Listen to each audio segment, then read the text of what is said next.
So students, आज का जो हमारा नया टॉपिक है that is chapter 9, internal trade, one of the important chapter. देखो, इंटरनल ट्रेड जैसे ही नाम आता है ना, इंटरनल ट्रेड, सबको पता है ट्रेड क्या होता है।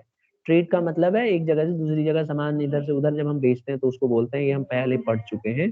तो इंटरनल ट्रेड होता है विद इन द ऑर्गेनाइजेशन, ठीक है। तो सबसे पहले हम ट्रेड की बात करें तो ट्रेड सबको पता है बाई एंड सेल को बोलते हैं। जब हम कोई सामान को खरीदते हैं या बेचते हैं, खरीदते हैं बेचते हैं, तो उसको हम लोग ट्रेड बोलते हैं, ठीक है। तो ट्रेड बेसिकली क्या मतलब है ट्रेड का? Trade means buying and selling of goods which involves the exchange of commodities for money और मनी वर्क। देखो, ट्रेड क्या होता है बेसिकली? कोई भी सामान जब हम खरीदते हैं और बेचते हैं और जिसके अंदर एक्सचेंज होता है कमोडिटीज का, चाहे वो मनी की फॉर्म में हो या फिर इससे ऐसे ही कुछ संबंधित हो, तो उसको हम लोग ट्रेड कहते हैं। Is it clear students? Yes sir. अब देखो, ट्रेड को ना हम लोग दो हिस्से में बांट सकते हैं, एक इंटरनल ट्रेड होता है और एक एक्सटर्नल ट्रेड होता है, ठीक है। तो इंटरनल ट्रेड होता है जो विद इन द ऑर्गेनाइजेशन, मतलब इंटरनल का मतलब है देश के अंदर और एक्सटर्नल का मतलब है देश के बाहर, ठीक है। तो इसको हम लोग डिवाइड कर सकते हैं। तो पहले हम बात करेंगे इंटरनल ट्रेड की। इंटरनल ट्रेड को हम दो हिस्सों में बांट सकते हैं, एक होता है होलसेल ट्रेड और एक होता है बेटा रिटेल ट्रेड। अब होलसेल ट्रेड क्या होता है? होलसेल ट्रेड का मतलब क्या है? तो देखो, होलसेल ट्रेड ना, लार्ज क्वांटिटी में जब हम कोई सामान को खरीदते हैं या बेचते हैं तो उसको होलसेल ट्रेड कहते हैं। आपने सुना होगा, आपने आसपास अपने होलसेलर्स होते हैं जो बहुत ज्यादा तादाद में सामान रखते हैं और बेचते हैं। उनसे आप कभी बोलोगे ना कि 1 केजी चाहिए या 2 केजी चाहिए, सीधा मना कर देंगे कि भाई हम तो होलसेलर हैं, हम नहीं बेचेंगे सामान। आपको ज्यादा सामान चाहिए तो बताओ, तभी हम आपको बेचेंगे। तो होलसेलर वो पर्सन होता है जो डायरेक्टली लार्ज क्वांटिटी में गुड्स खरीदता है प्रोड्यूसर से और उनको दुकान वालों को बेचता है, रिटेलर्स को बेचता है, ठीक है। तो कई बच्चे बोलते हैं कि सर हम तो कई बार होलसेलर से डायरेक्टली खरीद के ले आए। तो ऐसा हार्ड एंड फास्ट रूल नहीं है, लेकिन आप खुद ही समझदार हो। आप मुझे ये बताओ कि कोई भी रिटेलर, जैसे मतलब कोई भी कंज्यूमर, जैसे हम लोग हैं कंज्यूमर हैं, तो हम लोग ज्यादा सामान थोड़ी ना लाएंगे। मान लो हमें गेहूं लाना है, तो हम 10-15 क्विंटल थोड़ी ना ला के सब घर पे रखेंगे। हम लोग तो जितना खाना होता है उतना लाते हैं, या थोड़ा बहुत ला के रख सकते हैं कि भाई 6 महीने के लिए, 5 महीने के लिए।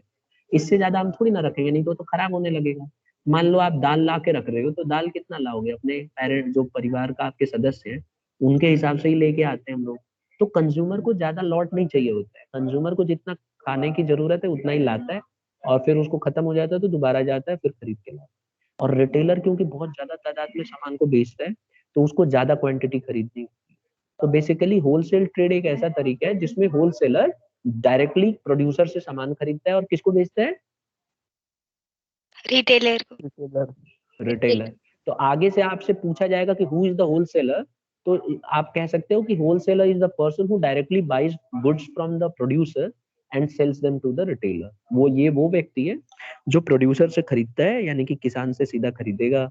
मान लो प्रोड्यूसर कौन है? जो उसको प्रोड्यूस कर रहे हैं और उसको लाके और दुकान वाले को बेच देगा। अब हम बात करेंगे, बहुत सारी सर्विसेज प्रोवाइड करता है होलसेलर मैन्युफैक्चरर्स को, या यूं कह लो प्रोड्यूसर्स। आपको लगता है कि होलसेलर जो होते हैं, जो बहुत ज्यादा तादाद में सामान खरीदते हैं प्रोड्यूसर से या मैन्युफैक्चरर से, वो उनको सर्विसेज देते होंगे स्टूडेंट्स? सर किस टाइप की सर्विस? जैसे उधार देना, है ना, उनको गाड़ी दे ये देना कि भाई हम गाड़ी हम भेज देंगे, आप सामान लोड करवा देना और भेज देना। उनको गाड़ी खरीद के नहीं, गाड़ी से भिजवाने की जरूरत नहीं है, ट्रक खरीदने की जरूरत नहीं है। ऐसा होलसेलर करता होगा क्या? Yes yes sir, sir. करता होगा। Yes sir. ठीक है। तो इसमें हम यही पढ़ेंगे बेटा कि कौन कौन सी सर्विसेज होलसेलर्स अपने मैन्युफैक्चरर्स या प्रोड्यूसर्स को प्रोवाइड करते हैं। तो प्रैक्टिकल सोच के देखना, ठीक है। देखो, सबसे पहले फैसिलिटेटिंग लार्ज स्केल प्रोडक्शन। आपको लगता है कि जो होलसेलर है मदद करता होगा कि ज्यादा से ज्यादा प्रोडक्शन? जैसे आप देखो, ये जैसे ये क्या कर रहे हैं, जल्दी से बताओ, देखो कौन पहले बताओ। कपड़े बना रहे कपड़े बना कपड़े रहे बना रहे हैं, ठीक है। तो जो होलसेलर होगा वो इनको बोल देगा कि भाई मुझे ना बहुत सारा ऑर्डर दे देगा इनको। तो बोलेगा इनको कि मुझे ना 10,000 शर्ट चाहिए इस साइज के, तुम लोग बना के मुझे भेजो, मैं आगे बेचूंगा। तो ये लोग अपने काम पे लग जाएंगे। तो आपको नहीं लगता ये फैसिलिटेट कर रहा है ज्यादा प्रोडक्शन करने में? Yes sir. Yes Yes, sir. तो होलसेलर बेसिकली क्या करता है, बहुत सारा ऑर्डर्स देता है, ठीक है, और ऑर्डर देने के बाद वो क्या करते हैं, ये लोग सब बनाते हैं और बना के प्रोड्यूस करते हैं लार्ज क्वांटिटी में, और फिर वो सेल पॉसिबल हो जाती है। अगर इमेजिन करो होलसेलर नहीं होता तो क्या ये इतने ऑर्डर इनको मिलते हैं? आंसर है नहीं सर, ऑर्डर तो नहीं मिलते इनको इतने। तो फिर इनको फैसिलिटेट कौन करता है इतना प्रोडक्शन करना? तो इसीलिए जो हमारे होलसेलर्स होते हैं दे फैसिलिटेट लार्ज स्केल प्रोडक्शन। ये क्या करते हैं स्टूडेंट्स, लार्ज स्केल प्रोडक्शन को फैसिलिटेट करते हैं।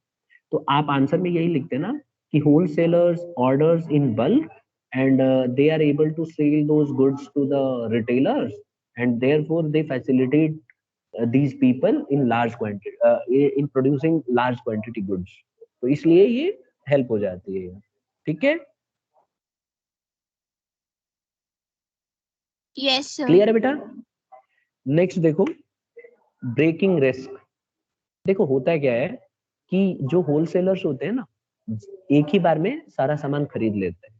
जैसे ही कोई सामान प्रोड्यूस होता है ना, तुरंत खरीद लेते हैं। तो इससे क्या होता है कि रिस्क खत्म हो जाता है प्रोड्यूसर का। आपको नहीं लगता कि प्रोड्यूसर बना के रखेगा, फिर उसके बाद उसका कोई ऑर्डर लेगा नहीं लेगा, उसको मतलब बहुत ज्यादा रिस्क रहता है। ये लोग उसके रिस्क को खत्म कर देते हैं। ये क्या करते हैं, एक ही बार बहुत सारा गुड्स खरीद लेते हैं। प्रोडक्शन जैसे ही होता है ना, जैसे ही प्रोडक्शन कंप्लीट होता है, ये सीधा जाते हैं, बोलते हैं भाई हमें पूरा का पूरा सामान दे दो। तो एक तरह से ये क्या करते हैं, उसके रिस्क को तोड़ देते हैं। किसके रिस्क को? मैन्युफैक्चरर के रिस्क को। तो they take the risk of chance in demand, the change in demand, spoilage, damage, theft during transportation and storage. तो होता है क्या है कि जो होलसेलर्स होते हैं ना, वो सीधा उनसे बात करते हैं, किनसे? प्रोड्यूसर से, कि देखो तुम प्रोड्यूस करो, आप उसकी चिंता छोड़ो, जितना आपको प्रोडक्शन करना है करो, बाकी खरीदने का काम मैं कर लूंगा। तो वो लोग क्या करते हैं बेसिकली, सीधा बल्क क्वांटिटी में ऑर्डर्स ले लेते हैं और उसी को बेचना शुरू कर देते हैं। किसी बच्चे को कोई जरा सा भी डाउट है इसमें? No sir. No, sir. अच्छा ये बताइए, ये स्पॉइलेज को कैसे रोकते होंगे होलसेलर्स? स्पॉइलेज को कैसे रोक सकते हैं? सर जैसे फ्रूट्स का काम करता है प्रोड्यूसर, तो वो हम्म। फ्रूट्स कई तरीके से स्पॉइल हो सकते हैं, तो स्पॉइलेज को रोकता है। कैसे रोकता है, वही तो पूछ रहा हूँ, मतलब कैसे, क्या करता होगा कि स्पॉइलेज रुक जाता होगा? ये तो प्रोड्यूसर के पास भी बच सकता था ना। सर सर उसके पास होलसेलर भी बच मतलब बेच सकता था, मान को दे देंगे। लेकिन हाँ, one by one. Hand raise करो पहले, किसको बताना है?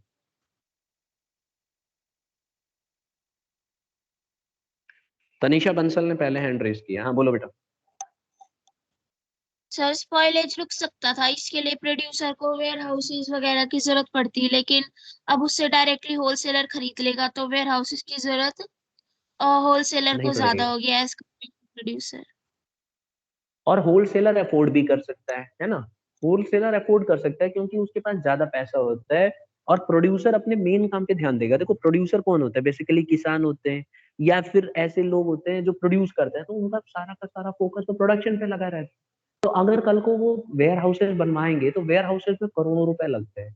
आप देखो वेयर हाउसेस को बनाने के लिए एक तो आपको जो वेयर हाउसेस होते हैं ना, ये आपका नेशनल हाईवे के पास होना चाहिए।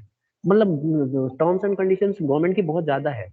लोग अगर वेयर हाउसेस आपके हाईवे के पास होंगे तो आसानी से वेयर हाउस को भी फायदा होता है और गवर्नमेंट को भी फायदा होता है, पैसे की खर्चा कम लागत। और आपको पता है जो हाईवेज होते हैं उसके पास कॉस्टली जमीन होती है, तो प्रोड्यूसर ये अफोर्ड कर ही नहीं पाएगा। मतलब नॉर्मल प्रोड्यूसर तो बिल्कुल अफोर्ड नहीं कर पाएगा, खास करके किसान।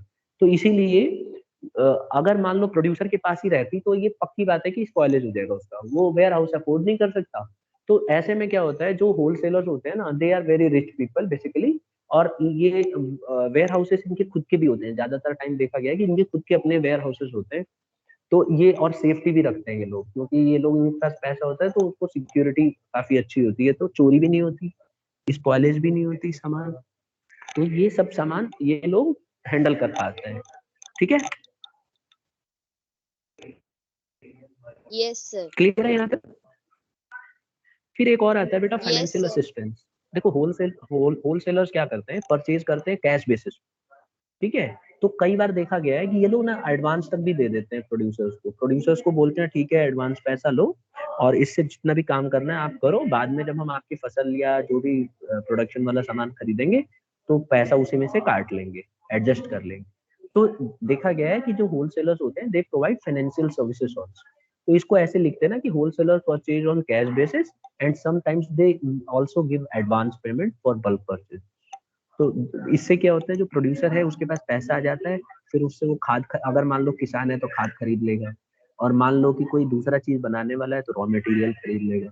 तो ये उसको हेल्प मिलती है। Is it clear? Yes, is sir. It clear? फिर एक और आता है ये एक्सपर्ट एडवाइस। एक्सपर्ट एडवाइस देखो, होलसेलर जो है ना, ये कॉन्स्टेंटली रिटेलर के टच में रहते हैं। जो दुकानदार होता है जो बेचता है सामान, उसके टच में रहते हैं। तो दुकानदार को हमेशा कस्टमर बताता रहता है, भाई ये सामान तेरा ऐसा है, ये सामान खराब है। मान लो जैसे आप चावल भी खरीदते हो रिटेलर से, तो अगर आपने चावल खरीदा और सामान वो चावल खराब निकल गया मान लो, या उसमें कंकड़ पत्थर ज्यादा है, तो आप हमेशा शिकायत करोगे दुकान वाले को कि भाई साहब पिछली बार जो आपका ले गया था मैं चावल या दाल, उसमें कंकड़ थे या खराबी थी, अच्छा नहीं दिया तुमने, ठग दिया। तो वो यही इन्फॉर्मेशन होलसेलर को दे देता है। जब होलसेलर से वो लाता है तो होलसेलर को बोलता है कि सर कस्टमर की तरफ से शिकायत आ रही है ऐसे ऐसे, अगर खराब रहा तो मैं आपसे नहीं लूंगा। तो फिर होलसेलर ये बात प्रोड्यूसर को भी बताता है कि जो तूने इस तरह के वैरायटी का चावल उगाया था, अगले साल मत उगाना, इसमें बहुत कंप्लेन आ रही है, या ये चावल अच्छा नहीं है। तो इस तरह की कस्टमर के टेस्ट अच्छे नहीं हो रहे हैं, कस्टमर सेटिस्फाई नहीं है, तो इस तरह से इस तरह की इंफॉर्मेशन आगे वो देता रहता है उससे। तो इससे एक्सपर्ट एडवाइस भी मिलती है। Producer come to know various advice, he gets lot of advices from the wholesalers. तो होलसेलर उसको एडवाइस देते। Is it clear? Yes, sir. है ना? कई बार तो कमाने वाली एडवाइस भी देते हैं। जैसे आप देखोगे राजमा है, तो राजमा दो वैरायटी में आता है, कौन कौन से? उन बच्चों की बारी आ गई है जो थोड़ी बहुत मम्मी पापा की हेल्प करते हैं सामान खरीदने में, ग्रोसरी। हाँ बेटा बताओ, राजमा की कितनी वैरायटी होती है? बहुत सारी होती है वैसे तो, मुझे भी दो ही पता है जो मैं मार्केट में देखता हूँ। कौन कौन सी होती है बताएंगे? सर चित्रा राजमा, कश्मीरी राजमा। अच्छा, बहुत बढ़िया भाई, ये तो बड़ा समझदार बच्चा निकला। चित्रा राजमा है एक, जम्मू राजमा है एक, रेड राजमा है। तो ये रेड राजमा ना बहुत पॉपुलर था पहले, आप देखोगे रेड राजमा में ज्यादा मिलता था। इन्होंने क्या किया, धीरे धीरे आप देखोगे चित्रा राजमा को पॉपुलर करा दिया। इसका प्रोडक्शन रेड राजमा कम होता है, चित्रा राजमा ज्यादा होता है। तो धीरे धीरे क्या करते हैं होलसेलर भी ना, और वैरायटी उसी तरह से देने लग जाते हैं। ठीक है, तो उससे क्या होता है कि ये लोग ना कई बार उसको एडवाइस करने लगते हैं कि ये वाला राजमा ज्यादा अच्छा है, ये राजमा ज्यादा खराब है, या इसको तू प्रोड्यूस करेगा तो ज्यादा कमाई होगी, इसको ज्यादा हम रेट पे बेच सकते हैं, इस वाले को कम रेट पे बेच सकते हैं। तो इस तरह से एडवाइस देने लगते हैं। ठीक है, और इससे क्या होता है कि जो जो प्रोड्यूसर होता है कई बार उसको नहीं पता होता है कि कौन सा राजमा में ज्यादा कमाई है। तो ये कमाई के पॉइंट ऑफ व्यू से भी फाइनेंशियली स्ट्रॉन्ग करने के लिए उसको बोलते हैं कि ये वाला राजमा उगाएगा तो इसको ज्यादा कमाई होगी। वैसे महंगा कौन सा आता है मार्केट में?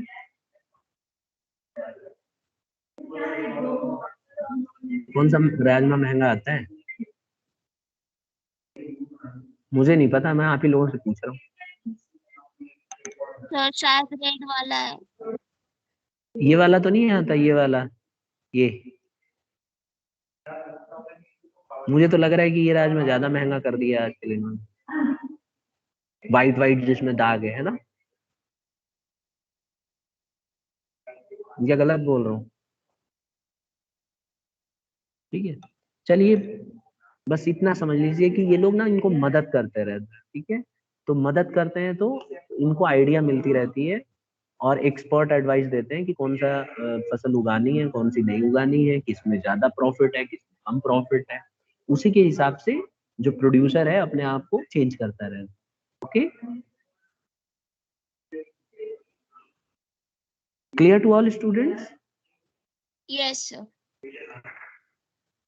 ठीक है। अच्छा, ये लोग ना कई बार कंज्यूमर के ना फैशन को भी, टेस्ट को भी बताते हैं कि कंज्यूमर इस, अब जैसे वो ड्रेस का हमने पढ़ा था कि ऑर्डर दे दिया आपने शर्ट बनाने के लिए या जीन्स बनाने के लिए, तो कई बार कंज्यूमर रिटेलर को बोलते हैं भाई इस तरह की जीन्स चाहिए, तो वही इंफॉर्मेशन वो आगे कैरी ऑन कर देते हैं, तो फिर वो उनको पता चल जाता है कि भाई ऐसे ऐसे है।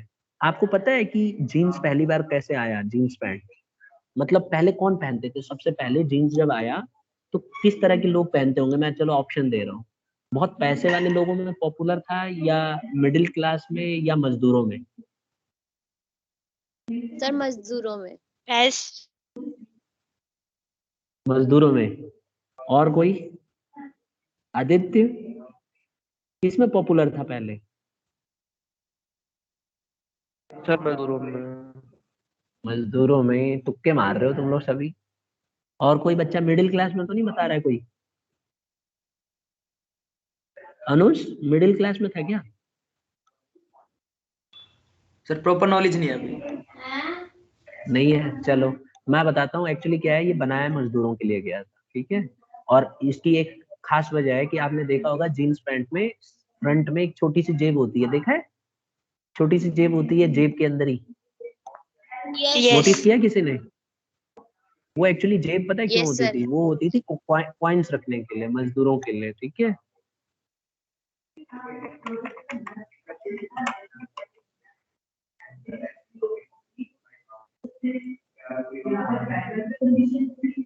अगर आप देखो ना, अगर मिल जाए तो ये देखो, jeans were originally created as practice work wear and their indigo color was chosen so as it would better hide the dirt when worn by miners and laborers। तो इसका कलर इसीलिए इस तरह का रहता है, आपने नोटिस किया होगा, जिससे कि क्योंकि देखो वर्कर्स जब काम करते हैं तो नो डाउट डस्ट लगता रहता है, तो थोड़ा सा ये कवर हो जाता है, भद्दा नहीं लगता, ठीक है। और अगर आप देखोगे ना तो इसके रैगजीन भी थोड़ा बिल्कुल अलग होती है और काफी स्ट्रांग होती है। और इसमें वो, अगर हम पॉकेट की बात करें, अगर कहीं मिल जाए तो मैं दिखाता हूँ आपको। पॉकेट तो नहीं मिलेगा, मैंने काफी पहले एक बार पढ़ा था। इसका जो पॉकेट होता है ना यहाँ पे जेब के पास, मैं लिख के देखता हूँ। ये देखो, ये वाली पॉकेट की मैं बात कर रहा था, स्क्रीन पे दिख रहा है सबको? The tiny pockets on jeans and some other pants were designed for pocket watches. They were first used with the original Levi's waist overall jeans. People don't use pocket watches anymore, but the pockets are still around. अब ये क्यों होते थे मैं बताता हूँ, इसमें लिखा नहीं है, बट ये होते थे कॉइन्स रखने के लिए। कॉइन्स वगैरह का हम इसमें रख लेते थे, तो इसमें कॉइन्स गिरती भी नहीं है और फटता नहीं है पैंट, और अंदर अपना कुछ भी दूसरा चीज रख सकते हैं। तो ये इसका फायदा है, और आज की डेट में भी प्रचलन है। आज भी कई बार हम सोचते हैं यार इतनी छोटी जेब क्यों बना रखी है, तो इसका मेन रीजन यही है, ठीक है। तो कई बार आपके दिमाग में आया जरूर होगा कि ये पॉकेट ऐसे क्यों बनाई है, क्या रीजन। तो ये रीजन क्या होता है कि कई बार कंज्यूमर ऑर्डर देते हैं कि यार हमें ऐसा चाहिए, अगर ऐसा हो सकता है क्या, तो धीरे धीरे वो चीज पॉपुलर हो जाए। तो ये इंफॉर्मेशन पास करते हैं रिटेलर होलसेलर के पास, फिर होलसेलर प्रोड्यूसर के पास कर देता है, तो प्रोड्यूसर वह उसी तरह का सामान बनाने लग जाता है फ्यूचर। समझ में आ गया सबको? यस। एक और फायदा है, देखो एक और सर्विस देता है होलसेलर प्रोड्यूसर को, हेल्प्स इन मार्केटिंग। अब आप कहेंगे कि सर मार्केटिंग क्या होती है? तो देखो मार्केटिंग एक ऐसा तरीका है जिसमें सब चीज कवर होती है, लोगों तक इंफॉर्मेशन देना, है ना, सामान को बनाने से रिलेटेड, लोगों के पूछना कि किस तरह का सामान उन्हें पसंद है। तो मार्केटिंग एक तरह से रिसर्च वर्क होता है जिसमें सब कुछ देखा जाता है, ट्रांसपोर्टेशन, वेयर हाउसिंग, सब कुछ। तो ये मार्केटिंग में भी मदद करते हैं। होलसेलर्स क्या करते हैं, आप देखो सामान को एक जगह से दूसरी जगह पहुंचाने का काम करते हैं होलसेलर। मार्केट में रिसर्च करते हैं कि क्या चीज लोगों को पसंद आ रही है, क्या चीज नहीं। सामान एक जगह से दूसरी जगह ट्रांसपोर्टेशन करने में मदद करते हैं। वेयर हाउसिंग अभी हमने डिस्कस किया था, वेयर हाउसिंग की भी फैसिलिटीज है। तो हम कह सकते हैं कि ये लोग पूरा मार्केटिंग में मदद करते हैं। कई बार तो सामान का पॉपुलर करने के पीछे होलसेलर का ही हाथ होता है। प्रोड्यूसर कोई सामान बनाता है, जैसे कोई राजमा बना रहा है, तो राजमा का नाम कौन सा वैरायटी है वो प्रचार करके नहीं बेचेगा, वो तो सीधा ट्रक में लोड करवा देगा। ये लोग बोरियों में भर भर के और उसको नया नया नाम देते हैं, समझे कि नहीं स्टूडेंट्स? प्रोड्यूसर उसकी एडवर्टीजमेंट नहीं करेगा तो आगे उसके ये प्रोड्यूस करने की पॉसिबिलिटी कम हो जाएगी ना, तो ये काम हो देखो देखो मार्केटिंग का काम ना प्रोड्यूसर इतना कर नहीं सकता, बिकॉज मार्केटिंग में आपको बहुत पैसे खर्च करने पड़ते हैं और इससे आपको कुछ कमाई भी नहीं होती है। मतलब आप अपने प्रोडक्ट की मार्केटिंग करने का मतलब है लोगों तक अवेयर कर रहे हो कि ये वाला सामान भी एग्जिस्ट करता है मार्केट में। तो इससे आपको कोई फायदा तो होगा नहीं, क्योंकि जो प्रोड्यूसर है, अगर मैं प्रोड्यूसर के पॉइंट ऑफ व्यू से बात करूं, तो प्रोड्यूसर के पास इतना टाइम कहाँ होता है, उसको तो अपनी खेती से, मैं पिछला टाइप का राइस आ रहा है, तो वो राइस का प्रचार करेगा कैसे, पूरे इंडिया में प्रचार नहीं कर पाएगा वो, इतना कैपेबल नहीं होता है, उसके पास इतना पैसा नहीं होता। तो होलसेलर ये काम करता है, होलसेलर बोरी का ऑर्डर देता है, बोरी में लिखवाता है, बैनर्स लगवाता है, और रिटेलर्स के पास भी आपने देखा होगा कई बार उनको भी ऑफर देता है कि तुम ये स्टिकर लगाओ, कई बार बोलते हैं कि दुकान के आगे पेंट लगे और एडवर्टाइज कर देते हैं, देखा है ना आपने, है कि नहीं? Yes sir. तो ये मार्केटिंग का काम जो है प्रोड्यूसर ही करता है, मतलब सॉरी प्रोड्यूसर बोल रहा हूँ, होलसेलर ही करता है। तो प्रोड्यूसर को बस वो बोल देता है कि बस ये वाला सामान बना, बाकी बिकवाने का काम मैं करूंगा। तो मार्केटिंग में सब कुछ आता है, distribution of goods, research work, transportation, warehousing, ये सब कुछ मार्केटिंग का हिस्सा है। ठीक है, तो इसीलिए हम कह सकते हैं कि होलसेलर मार्केटिंग का भी काम करता है। फिर एक और आता है, फैसिलिटेट्स कंटिन्यूटी ऑफ प्रोडक्शन। देखो होता क्या है कि जो होलसेलर्स होते हैं ना, रियल टाइम बेसिस पे सामान को खरीद, जैसे कोई सामान प्रोड्यूस हो जाता है ये तुरंत उसको खरीद लेते हैं। ठीक है, तो इससे क्या होता है, मैन्युफैक्चरर को सामान बनाते रहने में मदद मिलती है। जैसे आप देखो दवाइयों का ही देख लो, अभी जैसे आप देखो वैक्सीन जब बन रही है या कोई भी मेडिसिन बनती है, तो फटाफट होलसेलर्स उसको खरीदते रहते हैं, बेचने वाले लोग, और उसको तुरंत खरीद के आगे सप्लाई कर देते हैं। तो इससे क्या होता है, रियल टाइम बेसिस पे खरीदने से क्या होता है, कंटिन्यूटी बनी रहती है प्रोडक्शन में। क्योंकि अगर आप ज्यादा प्रोडक्शन कर लोगे तो ऐसा भी सिचुएशन आ सकती है कि आपके ऑर्डर कम हो जाए और फिर आपका पूरा स्टोर भर जाएगा, तो फिर आप बेचोगे कैसे? अगर मैं आपको याद दिलाऊं, पिछले साल जब कोरोना आया था बहुत ज्यादा, तो हमारे कंट्री में एक मेडिसिन है, जो मैं नाम बता रहा हूँ, एक बार ध्यान कर रहा हूँ, रिकॉल करने की कोशिश करता हूँ, जो अमेरिका में हमने भिजवाई थी, मलेरिया की जो मेडिसिन है, क्या नाम है, किसी को याद है? जो प्राइम सर मिनिस्टर हाइड्रो ने जब, हाँ हाइड्रोक्लोरोक्विन, वेरी गुड। तो हाइड्रोक्लोरोक्विन की डिमांड एकदम अचानक बढ़ी। एक्चुअली क्या हो रहा था, हाइड्रोक्लोरोक्विन इंडिया बना रहा था खूब अच्छा, लेकिन उसकी डिमांड कम थी, क्योंकि वो बेसिकली किसके लिए है, मलेरिया के लिए। और कई कंट्री में मलेरिया होती कम है, बहुत देखा जाए तो इंडिया सबसे ज्यादा मलेरिया इंडिया में होती है। तो जितना डिमांड होगा उतना ही तो आप बनाओगे कोई सामान। तो एक्चुअली क्या हुआ, अचानक हाइड्रोक्लोरोक्विन की डिमांड बढ़ गई, और पुराना स्टॉक हमारे पास पड़ा हुआ था, तो कंपनियों ने उसे बंद कर दिया था बनाना, प्रोड्यूस करना। तो एक्चुअली उसकी स्टारसिटी हो गई थी इंडिया के अंदर। ठीक है, तो होता यही है कि देखो, अगर आपकी सप्लाई होती रहेगी गुड्स की, तो आप उसको बनाते रहोगे, और अगर आपकी गुड्स की सप्लाई नहीं होगी, डिमांड नहीं होगी, तो आप भी बनाना बंद कर दोगे। तो होलसेलर क्योंकि लगातार डिमांड करता रहता है, रियल टाइम बेसिस पे, जैसे ही बना सीधा उठा के ले जाता है, तो आपका स्टोर खाली हो जाता है और आप बनाते रहते हो ये सोच के कि और भी ले जाएगा, और भी ले जाएगा। तो जब तक वो लेके जा रहा है, जब तक आप बनाते रहोगे, तो ये फैसिलिटेट करता है कंटिन्यूटी ऑफ प्रोडक्शन। ठीक है, it is due to the wholesalers because they purchase goods on a real time basis as and when they produce goods. So it helps the manufacturer to carry out continuous production of goods. Is it clear to all? Yes sir. Yes sir. Okay, so the last one is storage. See, wholesalers what they do is they have lot of storage facility. Okay, तो वो क्या करते हैं, goods खरीद के अपना store कर लेते हैं। तो ये बहुत ही हेल्पफुल होता है, यूजफुल होता है उनके लिए। तो ये हम इस पॉइंट में यही लिख सकते हैं कि स्टोरेज फैसिलिटी यहाँ पे बहुत अच्छी होती है, और ये लोग स्टोर करते हैं गुड्स आसानी से। Is it clear to all? जो प्रोड्यूसर होता है ना, उसको स्टोर करने का बर्डन नहीं होता है। जो प्रोड्यूसर है उसको पता है कि भाई मेरा तो सामान सीधा होलसेलर उठा के ले जाएगा, तो इसीलिए अपना ये बर्डन नहीं अपने सर के ऊपर लेते। तो प्रोड्यूसर क्या करता है, सीधा सीधा सामान बनाता रहता है, उसका सामान बिकता रहता है, और स्टोरेज की सारी टेंशन होलसेलर्स ले लेते हैं अपने सर के ऊपर। तो ये आज हमने पढ़ा, these are the services of wholesalers to producers. ठीक है, तो एक बार इनको हम रिकॉल कर लेते हैं सबको जल्दी जल्दी, जो आज हमने पढ़ा, आज इतना ही लिखेंगे आप। ठीक है, एक बार इसको जल्दी जल्दी रिकॉल कर लेते हैं जितना भी हमने पढ़ा है। सबसे पहले हमने क्या पढ़ा, हमने पढ़ा ट्रेड। ट्रेड में क्या पढ़ा, ट्रेड दो तरह से, मतलब ट्रेड क्या है, ट्रेड कोई भी ऐसी एक्टिविटी जिसमें सेलिंग और बाइंग दोनों इन्वॉल्व होती है। और मनी वर्थ होती है, पैसे से संबंधित होती है। अच्छा, स्केल जो हमारा ट्रेड है, ये इंटरनल और एक्सटर्नल दो तरह का ट्रेड होता है। तो इंटरनल के अंदर हमारा होलसेल ट्रेड और रिटेल ट्रेड आता है। अब हम बात करेंगे होलसेल ट्रेड। होलसेल ट्रेड एक ऐसा तरीका है जिसके अंदर लार्ज क्वांटिटी खरीदी बेची जाती है। होलसेलर वो व्यक्ति होता है जो डायरेक्टली प्रोड्यूसर से खरीद लेता है और उनको रिटेलर को बेच देता है। ठीक है, अब बहुत सारी सर्विसेज प्रोवाइड करता है होलसेलर मैन्युफैक्चरर को, प्रोड्यूसर को। अब हमने ऑलमोस्ट 7 फैसिलिटी सर्विसेज पढ़े। पहला सर्विस ये देता है कि वो लार्ज स्केल प्रोडक्शन में मदद करता है, क्योंकि वो ऑर्डर बल्क ऑर्डर देता है, खूब सारा ऑर्डर देता है ज्यादा सामान का। तो जो बनाने वाले लोग हैं, प्रोड्यूसर हैं, वो आराम से अपना सामान बनाते रहते हैं। दूसरा है बियरिंग रिस्क। इसमें क्या होता है कि दे purchase the entire goods immediately on production.